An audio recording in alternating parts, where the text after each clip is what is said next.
So next up, we have Ben-Sasson, a co-founder and president of Starkware, also chairman of the board there.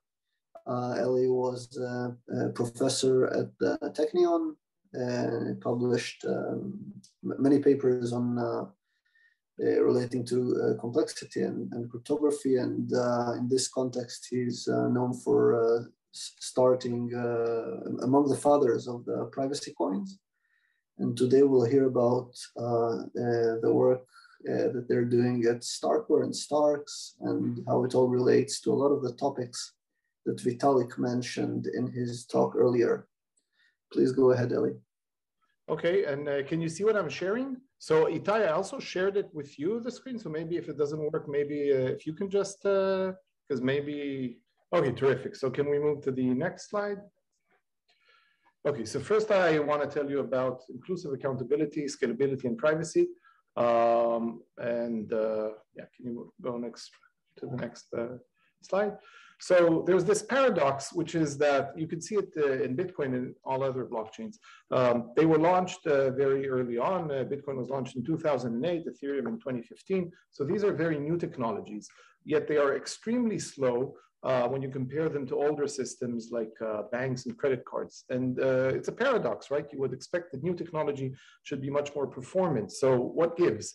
Let's go to the next slide.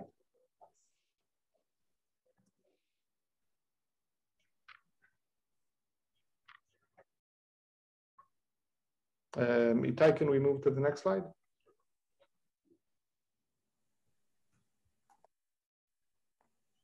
Hello?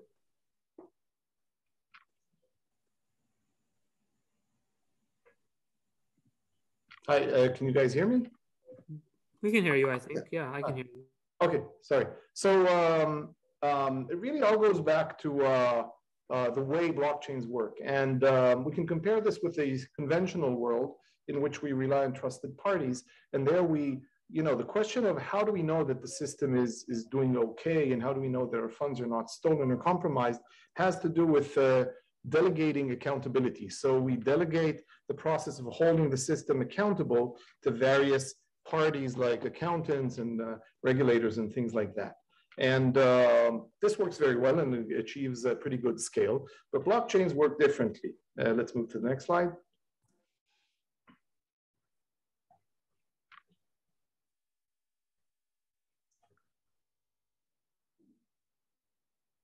Takes a while, yeah.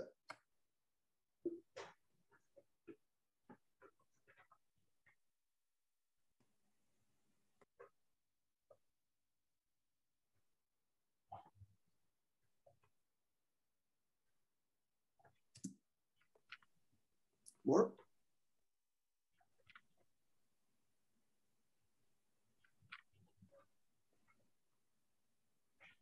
Yeah, I think so. Okay, so blockchains work differently. They operate under this notion of inclusive accountability, in which everyone should be invited to come and inspect the system and hold it accountable. And we're all supposed to, if we want, to whip up a node, track the system in entirety and see that everything's okay. And because of that, you suffer from two things. You sacrifice the privacy because everyone now sees all transactions, as we all famously know. And we also sacrifice scalability because you need all nodes to sort of track the system, and this isn't extremely efficient, especially if we want people to do this while they're browsing, playing games, doing other things, and without needing to go and buy some big computer in order to be able to track the system. So the message of basically of my work of past 20 years and the mission of Starkware is to use a technology called ZK Starks that I'm going to tell you about in a minute to solve both the privacy and the scalability problems of blockchains. We're starting with scalability and then we'll get to privacy. So we can move to the next slide. And ZK Starks come from a broad family of systems that are called cryptographic proofs, and they deal with the notion of computational integrity. Now, I want to pause here and say that, so I tweeted about this, but I also want to say it, so this talk that I'm giving now coincides with the very first hackathon that we are doing internally at Starkware on using basically StarkNet, that I'll tell you a lot about, and Cairo and other things, to build all kinds of cool, funky projects that are not part of what Starkware as a company is currently doing. And so one thing that I'm very excited about is the kind of projects that we can now get. And later on, we are going to, I'm basically going to, the plan is I'll talk for like, 30 to 35 or 40 minutes, just give an outline of what this technology does. But then I'm going to jump over, I'm going to invite one of the teams that is working on a really cool application. And I just want them to show you what they're doing. And the nice thing is that the kind of stuff that they're doing is something that each and every one of you can do by basically just going to StarkNet, downloading the code and starting to interact with it. The system is already live. It's on testnet right now, but you can write and deploy smart contracts to it and send all kinds of transactions to it. And we'll just go over some really cool code that is being written right now. And I hope it will be released soon also for others to use. I'll give you a hint. It's going to be related somehow to MEV and solving it in better ways. So let's move to the next slide and talk a little bit about computational integrity, which is really the thing that is delivered by our technology, but also by a number of other technologies. And I want to discuss a little bit and compare the different ones. So you may be familiar with this story, this beautiful story about the empty pot, in which the emperor of China, who was childless, decided to pick his heir by doing this contest in which all children in the kingdom were invited on the first day of winter. And each one of them was given a pot, an empty pot, with soil in it and a seed. They were told to water and follow, water the seed and put it in certain, places in the sun, whatever, and do this diligently and honestly. And then on the first day of spring to come and show the flower that grew in that pot. And the child with the nicest flower will be the one chosen to be the next heir, the next emperor of China. On the first day of spring, all kids come and they have beautiful flowers in their beautiful pots. But for one child who comes with an empty pot, hence the name of the book. The end of the story is that this child is chosen as the next emperor because he is the only one who operated with integrity. All children were given, let's move to the next slide, please. All children were given basically barren seeds that could not bear any flowers. And only this child, this lone child, operated with integrity, which means he did the right thing even when no one's watching. So that's integrity. And computational integrity is this very lofty value that we all would like to have and expect of others, in which when you have others running some computer program that has value to you, you would like it to be the case that they are reporting the outputs correctly, as if you were running that program. Or to think of it, it's a little bit like, they say that nature is such that if a tree falls in the forest and no one watches it, it still falls according to the laws of nature. And we would like computation and then, the way people deal with programs to behave similarly. So this is something we very much would like to have. And let's move to the next slide. There are 5 different techniques that I am aware of that can give this kind of integrity. And 2 of them are very much in use. Those are the first 2 ones. The first one is a naive replay, where if someone else runs a computation, then I just rerun it, and you rerun it, and everyone else reruns it. And this is what blockchains currently do. So that's naive replay. So it's in use right now. We all use it when we check receipts that we get from when we sit at a restaurant and things like that. It has a lot of advantages. Basically, it's extremely secure. No one can cheat us because we are rerunning the computation. So you can see on the very right-hand side, if someone wants to steal our money and basically misreport some output, this will not work because we are checking each and every step of the computation.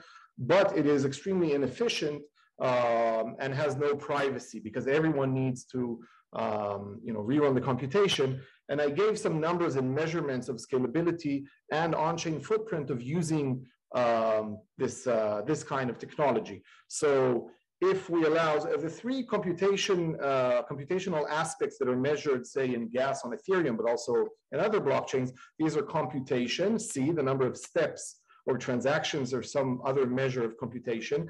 The witness size, the amount of data, things like, signatures and all kinds of other data that is important only in showing us that the computation reached a certain result. And finally, there's the data or storage updates that happen from time to time. So those are C, W, and D, computation, witness size, and data. And I made up some reasonable numbers for what size they are typically over some small period of time.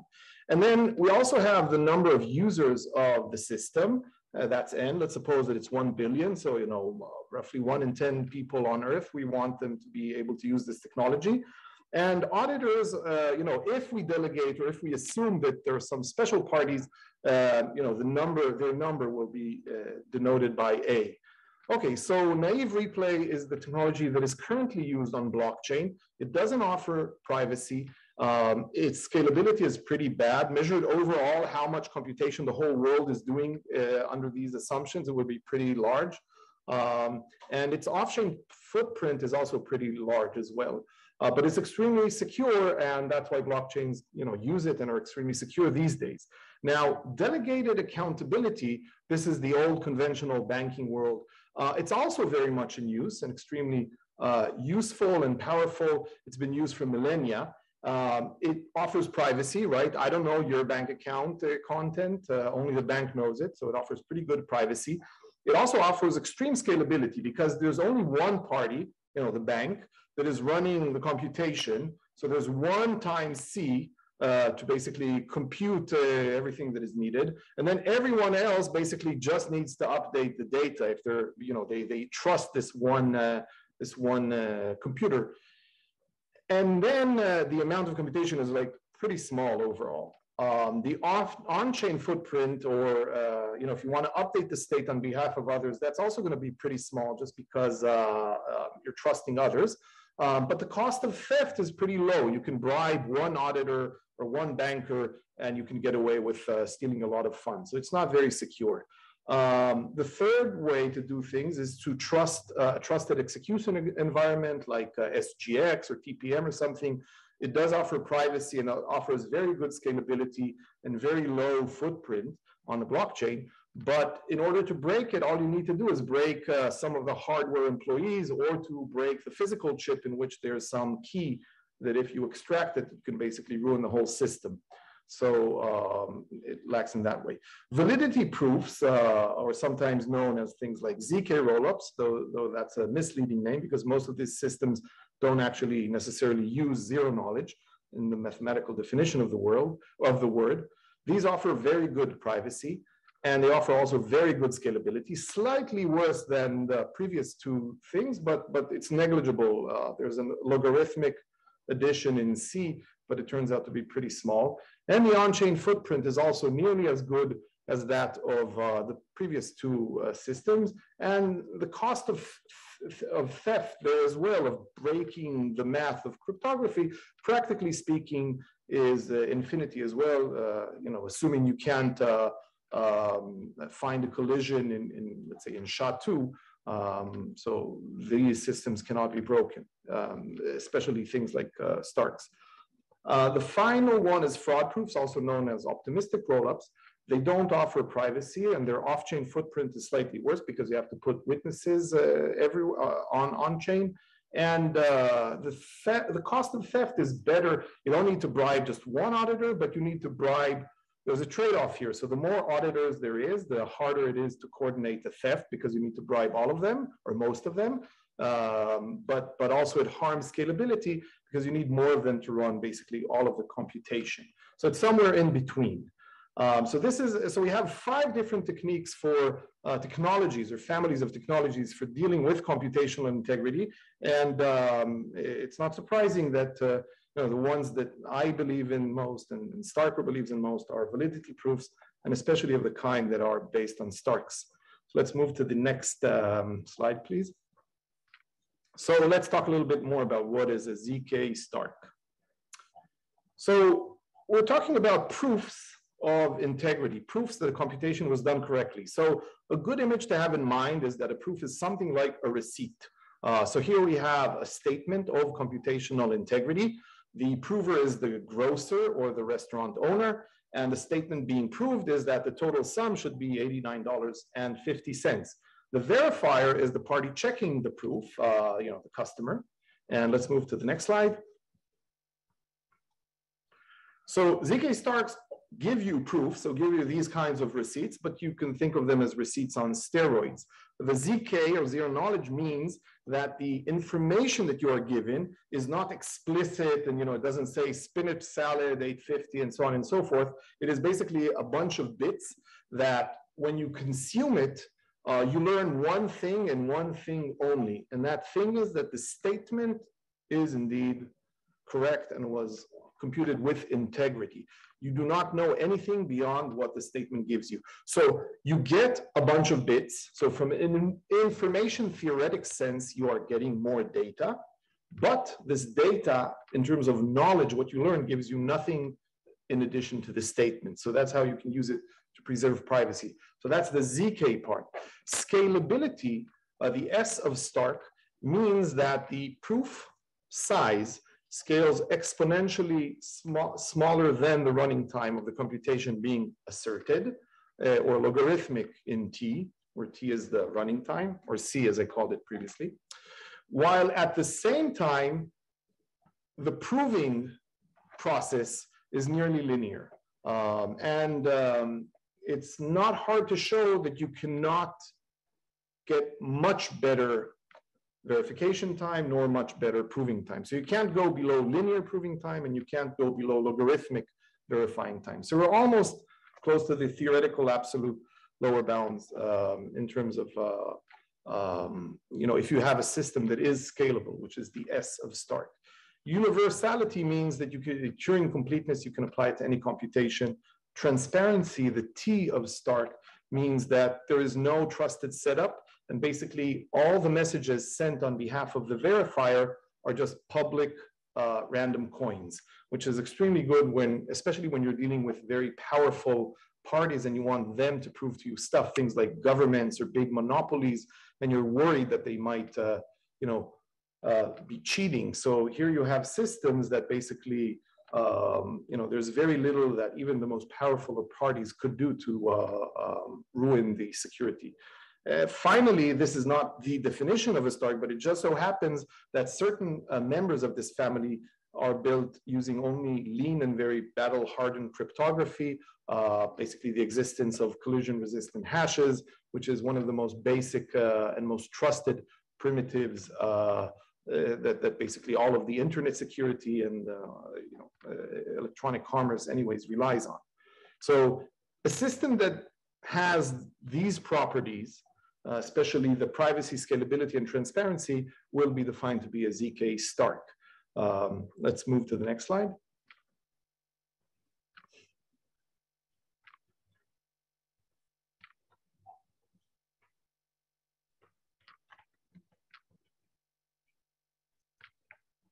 Hi, Itai, can we please move to the next slide? Yeah, it's Thanks. Loading. Okay, okay, sorry. By the way, Itai, I'm not following the chat, but I can pause here to answer some questions, or do you want me to do it towards the end? Whichever way you prefer. So basically, okay, let's pause here just to, I'll answer some questions from the chat. Let me also open the chat and let's see if there are, okay, I don't see any questions, but if there are, okay, if there are questions, then please, so please just let me know, Itai or Sarah or anyone, and then I'll just pause and answer them. Okay, so I'll continue. So you probably heard a lot about SNARKs, and you probably heard a lot about Starks, and you may know that there are many, many other proof systems. This is a slide from more than a year and a half ago, and by now it's probably not quite updated, but some of these systems are SNARKs, some of them are Starks. Some of them are both, and some of them are neither, but they're still extremely important. And I just want to say a little bit about SNARK versus Stark. So can we move to the next Slide. So if you want to know, if it's important for you to know like what constitutes a STARK and what constitutes a SNARK, then here's the sort of TLDR. So the essence STARK means, so for a system to be called a STARK, mathematically speaking, you must have logarithmic verification time and quasi-linear proving time. If it doesn't achieve both of these things, then it's not a STARK. It also needs to have, in particular, this means that the setup must be logarithmic. You cannot have a setup stage that is, let's say, linear in the amount of computation and still be called a STARK. And that setup stage must be transparent, like with no toxic waste, it must be only public coin. So if you have a system that offers you these things, scalability according to this definition, and a succinct setup and transparent setup, it is mathematically speaking or cryptographically speaking, a STARK. Now, SNARK means the S there is one part of scalability. It means that it is succinct, logarithmic verifying time. You may have a setup that takes linear time and even more. And the setup may also be trusted and include toxic waste and all kinds of things that if they are revealed would ruin the system. It is still okay for a SNARK to have that, but it must be, and this is the N in STARK, it must be non-interactive. So the proof must be a single message and without any interaction and back and forth. So a non-interactive STARK happens to be a SNARK, a transparent one, and a transparent SNARK with a succinct setup is also a STARK. So really it's some Venn diagram situation where some things are of one kind, some things are of the other. Can we go to the next slide? So I want to argue that STARKs, that definitionally speaking, are strictly better in pretty much every parameter according to the mathematical definition. Can you go please back one slide? Because basically, if you have a system that has any STARK can be converted also into a SNARK, and a very good one that is transparent, but it's not true that any SNARK can be converted into a STARK. So all of these proof systems and many more, most of them that I'm aware of, have many things in common. They have arithmetization techniques, and they have techniques for dealing with low degreeness. So can we move maybe a couple of slides forward? There is a slide with like trees. Yeah, one slide more forward, please.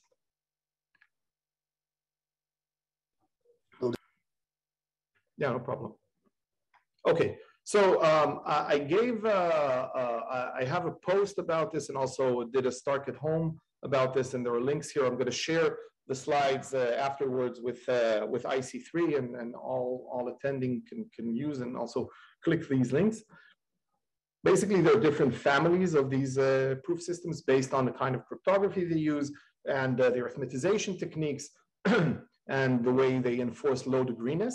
The TLDR, and again, if you want to see the details, please read my post or watch the video where I explain why I stand behind these things. So basically, the TLDR, that if you really, really want your individual proof to be extremely short, then you should use a Groth 16 SNARK.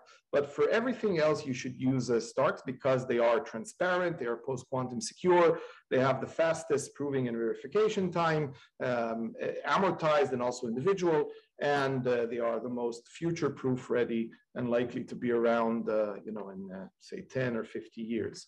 So let's move to the next slide, please.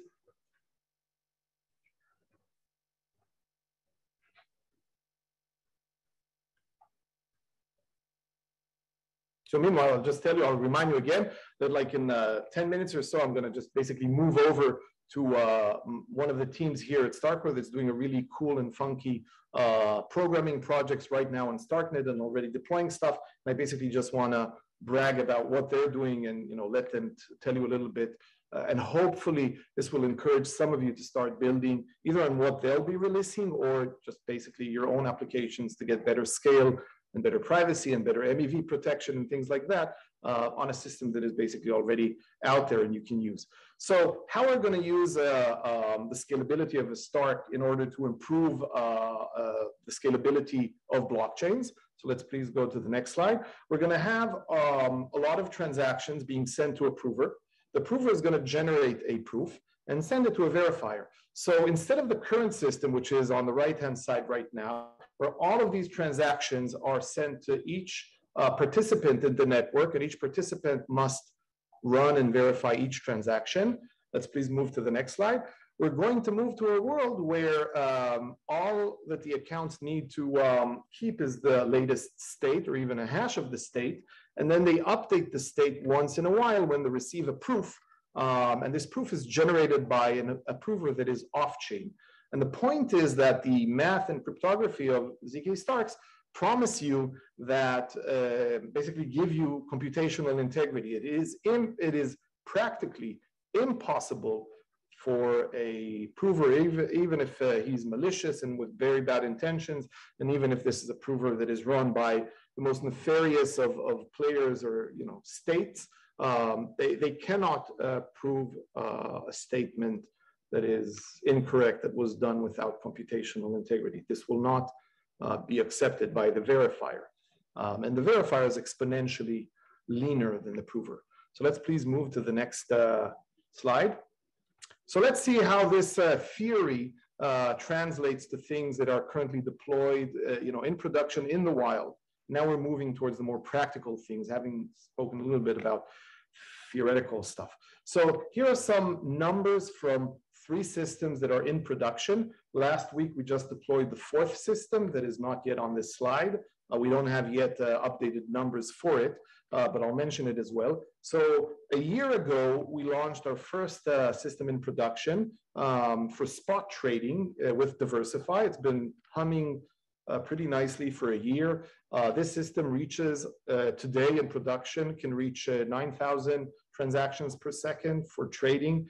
And if it's payments, this can reach 18,000 TPS. Compare this with Ethereum's native TPS, which is around, I think, 10 TPS. So this is a factor of roughly 100x larger. The second system we deployed is for NFT minting and trading. When they uploaded a whole bunch of NFTs, by now I think minted well over 4 million NFTs for their games. When we first did this, the cost of minting an NFT on Ethereum was around $40. This was around April. The gas prices were pretty large. At the very same time, the cost per NFT mint on our system was 1/5 of a cent. That's 20,000x improvement in gas cost. So these are real numbers from a system in production. This is not some back of the envelope math exercise. The third system is DYDX. It does margin and perpetual trading. It is the first system in a roll-up mode, which means that all the state updates are kept on-chain, and it reduced gas prices by a factor of 50x. Now we can pause a second and just contemplate this, that usually taking a system that's been running in production, in this case Ethereum, and speeding it up or lowering costs by a factor between 50 and 20,000 is not something that you see every day. And if you ask yourself, how did this happen? The reason is that we are bringing to bear a novel technology that is extremely powerful and just operates very well and is very well built, or very, it fits like a glove with the kind of ethos of blockchains and the things that they need. So that's why you get these kinds of improvements by 3 and 4 orders of magnitude. Let's please move to the next slide. So the 4th system is called Sorare. I mean, they do fantasy football. They just launched last week, and we're also extremely happy to be working with them, but I don't have numbers for them yet. So let's please move to the next slide.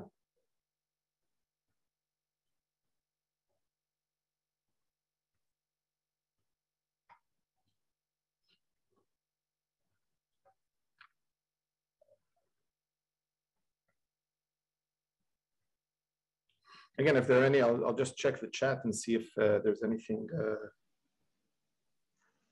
Guys, can you hear me? Yes, we can hear you. And it looks like Marco just posted a question in the chat. Okay. Okay, Marco, I'm going to read this question. So thank you for the question. Wait a second. So Ellie, can you parallelize executions of Starks on a single prover to say leverage multi-core execution? The answer to this is yes, very much so. These are already parallelized and utilized multi-core execution. Almost everything there is parallelizable after you sort of ran the native computation. And the second, and across different provers for sharding like scaling, yes, the answer is yes. You could do recursion and a bunch of other things, and yes, you definitely can do this. Or two, across different provers for sharding like scaling, would you look into classical distributed systems parallel execution approaches for doing that, or is there something more specific that needs to care about here? So you could use just the standard distribution. There are some academic works about this already, but you can also do something else, which is called applying recursion, basically breaking up the computation into several steps, and then proving that you basically ran a verifier on each one of them. And so for some reason I can't see the chat here. I think my setup is misbehaving.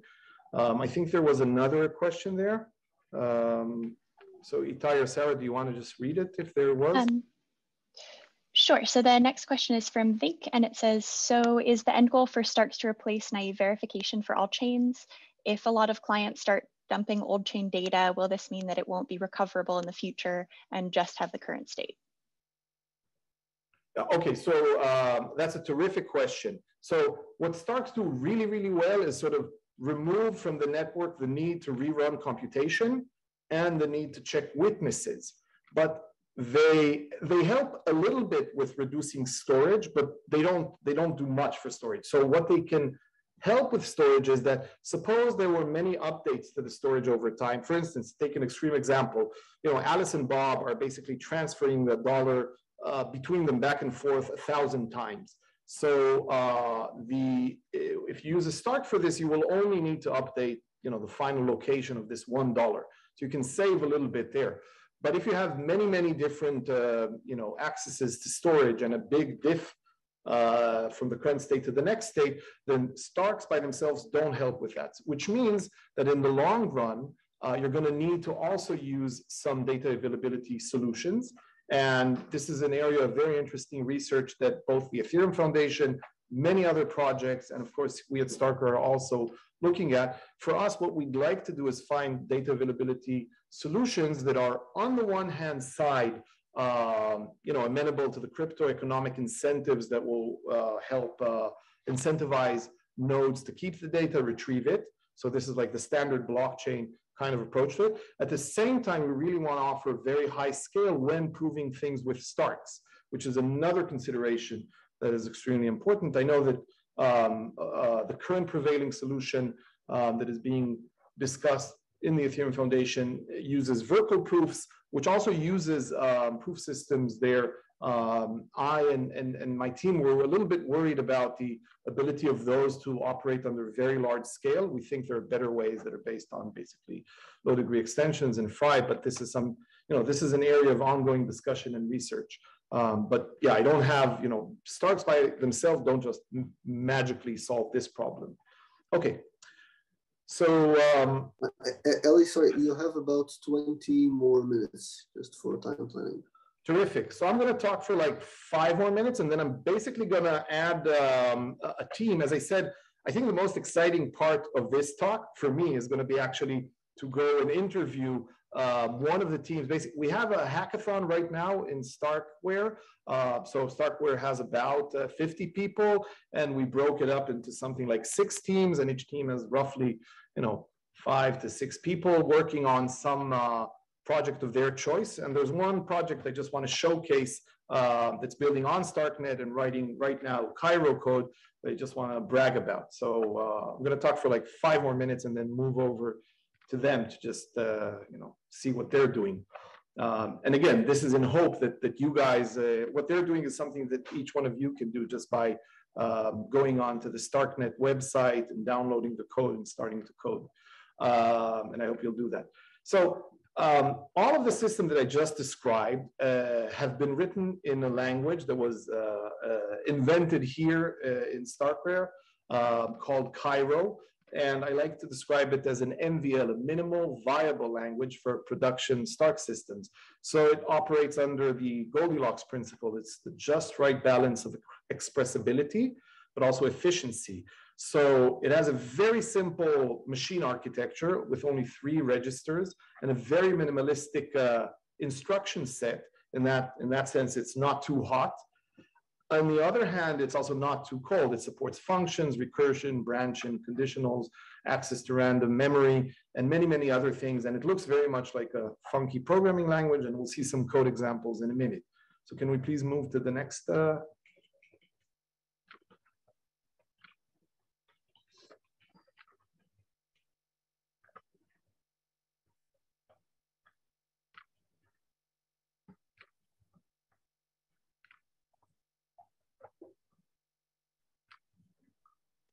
Can you see it? It says compiler virtual. Not yet. I guess it's loading still, but we'll see it in a second.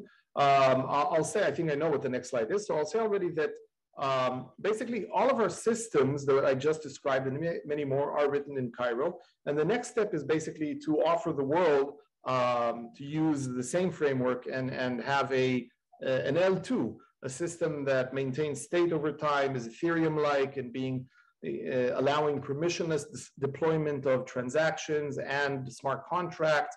And this system is already working. So have you moved to the next slide? Because yeah, now it says start.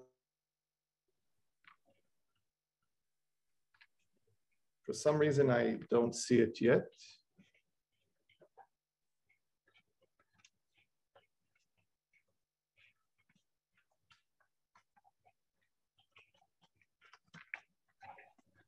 The slide says StarkNet.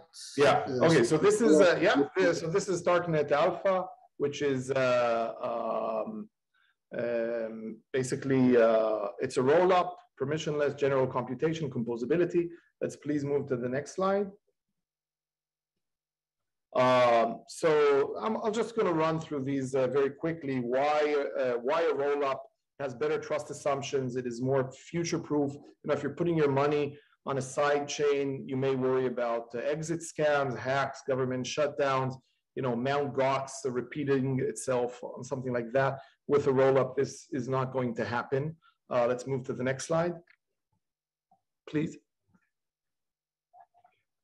So if you look at a Stark roll-up versus an optimistic roll-up, you have better throughput scale and lower cost. You have more efficient finality. And again, I think it's more future-proof. A lot of folks around are even saying that if you go to an optimistic roll-up, this is going to be your midterm solution, and the long-term solution should be a ZK roll-up. So I think it's high time that if a roll-up is already there and you can start using it, then why not use the thing that is the end state? You want to build your things on platforms that are future-proof. And again, if you look at the different kinds of roll-ups, there's the Matter, and there's going to be Aztec and Hermes and others. So this is ours is a system that's already been battle tested. It's very future-proof, and it's completely ready for you to start using. Let's please move a little bit ahead. So the StarkNet Alpha, I think at this point I'll just you can basically use it and run it and build on it. Maybe you can just move to the very last slide, because there's a QR code that is the simplest way to start using it. And now what I'm going to do, so I'm going to answer a question or two, and then I'm going to basically move. If you can please add Jonathan Iluz to be a speaker, and I'm going to move to their room, and basically we're going to continue from there and see what they're building, if that's okay. So let's see. I want to answer some questions while we're doing that. What types of attacks, if any, does a Stark-based L2 not address presently? Okay, censorship attacks. That's a very good question. So here's one thing that StarkNet could suffer from. If tomorrow the government comes, or if we just decide to just shut down all of our approvers and all of the systems, then what happens is that the system gets frozen. This is also true for the Stark X systems that we have for our clients. which is why for each one of them, we devised an escape hatch mechanism that says that in such a case, right, if just Starkware, if DYDX or Immutable or Diversify or Sorare just stop operating, or Starkware stops operating for them, the users can still retrieve through L1 all of their funds or their assets. This is in the case of a roll-up system. In the case of where the data does not reside all on-chain, which is called the Validium model, then there's a data availability committee that you also should trust. And if all of the data availability committee members also get shut down simultaneously, then that's an attack that would basically shut down the system. So that's there is one attack that can be mounted on such systems. I don't want to disregard it. Could you expand on the concept of toxic waste in SNARKs and STARKs? Yes. So some SNARKs, in particular Groth 16, Plonks, and a few others, they are such that in order to get the system running, there's a bunch of keys that have to be generated. Now, if the party generating the keys is malicious, it could extract from the key generation process a trapdoor that allows you to prove any statement, true or false. Now, in STARKs, you just don't have that, period. There's nothing there's no key generation property. What are the intellectual property concerns around using Starkware product STARKs? Can I build a project that's licensed under GPL3 for my code that uses STARKs, et cetera, et cetera, consider that? Okay, so I'm not familiar with GPL3, but on StarkNet, you can build whatever you want and run it. And there's nothing, you can use and run and build things. Currently, a lot of our stack some of our stack is open sourced. Some of it is not yet open sourced or not yet source available. By the time that StarkNet becomes decentralized, which will be roughly in a year or so, there will be basically source available code also for provers and things like that. But I don't think you need to worry about this aspect. Okay, so now I'm gonna close my video, and soon I'm gonna mute myself. And can we please move over to Jonathan and allow him to speak? And there's a big team there that I'm going to join now. Is that okay? Sure. So I think they've it goes all under been the name Yoni. I'm guessing this is Yoni.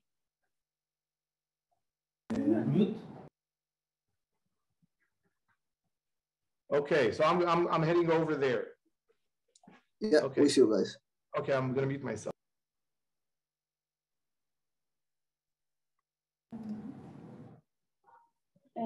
Hi everyone. We are in the middle of a hackathon here in Starkware, and we're developing here the future of front-running prevention using time locks and the VDF of Starkware, which is called Vidu. And I will show you some slides of the high level of what we're trying to implement today. We only have 24 hours, but we're going to do it, definitely. And let's open the slides.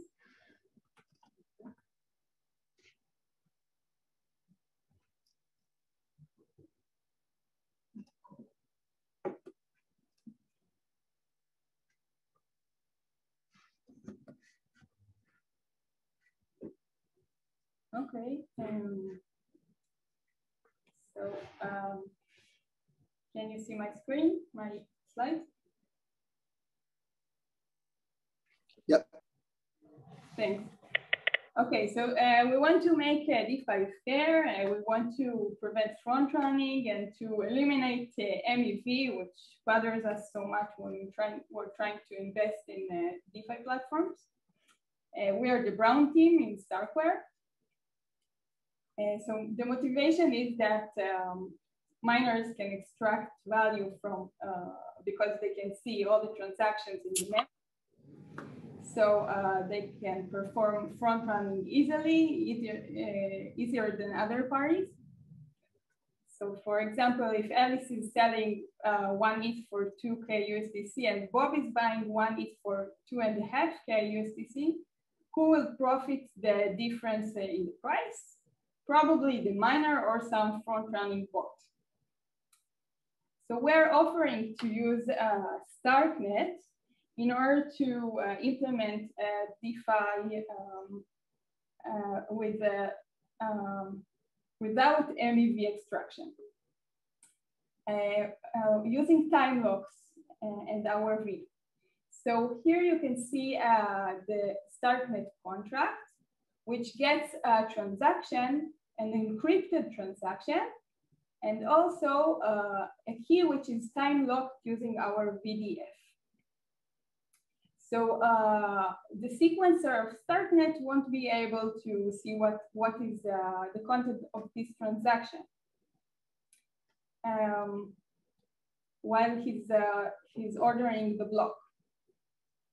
Later, a revealer will see the time-locked key and compute the VDF. It's a long computation. And then when the key is ready, he will call the execute function and send the transaction. This will be verified, of course, the reverse computation, the short computation of the VDF will be verified by this contract. And the transaction will be sent to a DeFi contract. It can be Uniswap, it can be Compound, or any other contract. The transactions will be sent in the same order that the users have committed on. And the miner or the sequencer in StarkNet won't be able to change the order according to some MEV extraction. And now we will move to a short demo of what we're writing in Cairo on StarkNet.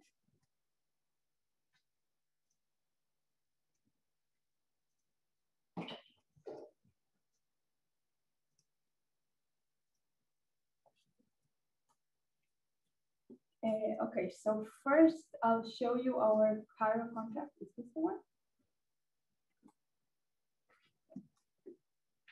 Okay, so this is a Cairo contract. If you haven't tried to write in Cairo yet, we invite you to do so. It's very nice, and you can find many tutorials about it in our Cairo Land website. Here you can see the transactions that I presented in the slide. We have the execute transactions, which gets the revealed key, which was revealed by the revealer. And this transaction verifies that the VDF was computed correctly and then sends it to execution in a DeFi contract. Here you can see, where is the edge transaction? Here you can see the edge transaction function. That's the function that the user calls in order to commit to a transaction. The committed transaction is encrypted with the key, and the key is committed with a time lock for the revealer to reveal. So this is the transaction that the user wants to execute in a DeFi, in some DeFi application. And now we will show you in our block explorer for StarkNet how which everyone can access, of course, right? They can, if you type this URL, you will also see it, you know, on your smartphone or, yeah, sorry. Okay, so this is the ED transaction. You can see on the right side, this is the ED, how the ED transaction looks like in our block explorer. Wait, Itai, do you guys, can you confirm that you're seeing this split screen with the block explorer? Yeah, looks good. Okay, sorry. Okay, so these are the values that we sent. This is the committed key here. And this is the plain text transaction that we encrypted. And the key is It's a very unique key, number 7. It's a prime number, so it's good. Okay, so you can see here the values from the transactions that were accepted on StarkNet here in the Explorer. So this is the payload, the encrypted payload. Here you can see it as plain text, and here it's encrypted. And this is the time-locked key. That's the key 7 here. It was committed as this number. Okay, so now we will show you how the revealer can query the contract and get his puzzle to solve, his next VDF to compute. So he queries the next committed key, and here this is the key that you saw as input for the transaction. So now the revealer can do his work and compute the long VDF and then get some reward for this service. And then he can submit it to the execute transaction. Here we will submit the answer, number 7. This is the key.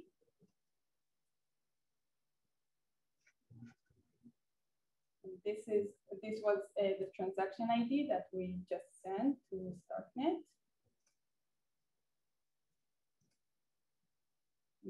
Now, how long can it take for a transaction to be?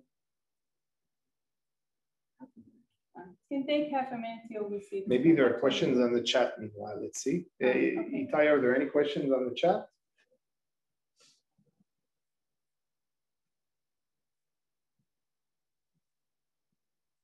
No, nothing new.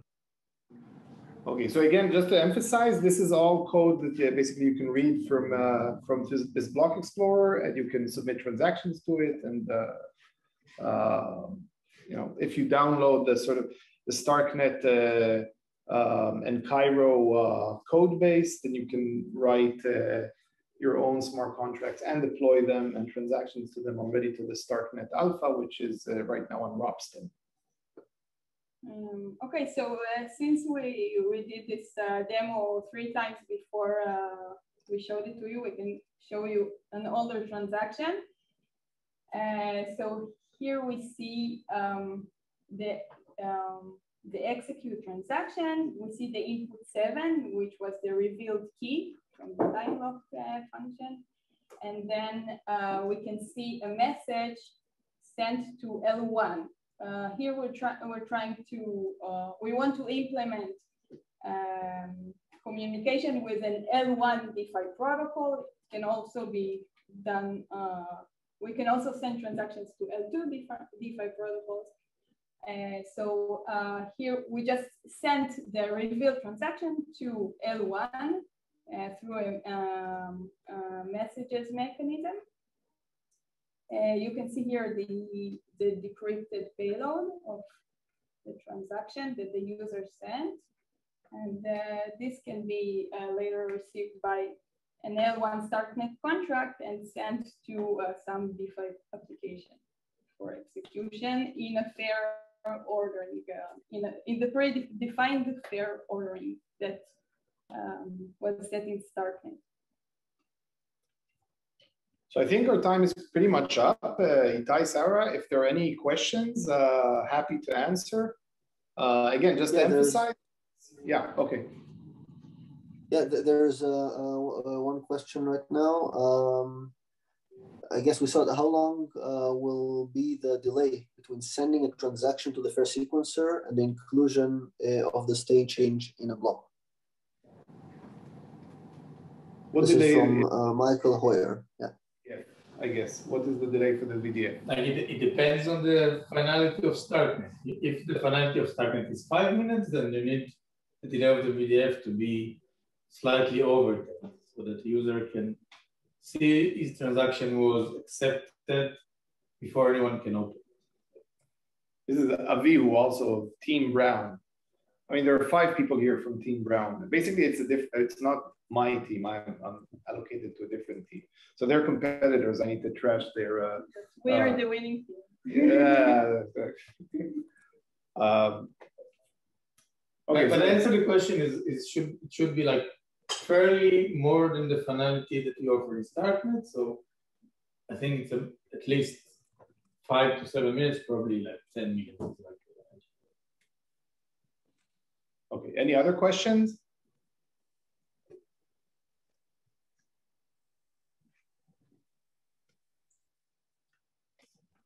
I think that's it. Okay, so again, we'll share the slides, and maybe, I don't know if Team Brown is, maybe tomorrow Team Brown will be fine sharing the details. Maybe we will be able to share even like, small chance, but maybe we will be able to share an application on Ropsten that you can actually invoke through Stark. So here in Israel right now, it's 8:30, and the hackathon is running till 10 a.m. straight tomorrow. So they have, Team Brown has a few more hours.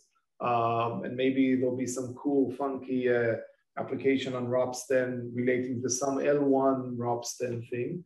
And then they'll share. And I'll send the slides. The most important thing is the QR code to StarkNet. Anyone there, there's a bunch of resources, but anyone there who wants to work on building on StarkNet or helping us and the ecosystem around StarkNet to develop it and help it, we need a lot of help. It's going to be a decentralized ecosystem. It's not going to be something that only Starkware is doing. So, and we're already engaging with many excellent teams out there, and always happy to take more. I know there are also students, internships, everything. We're very happy and open to that. So I hope, please reach out. Right, thanks very much to Starkware, to Eli, to Yael, who is an IC3 alumnus. And we are now ready to go to our next speaker.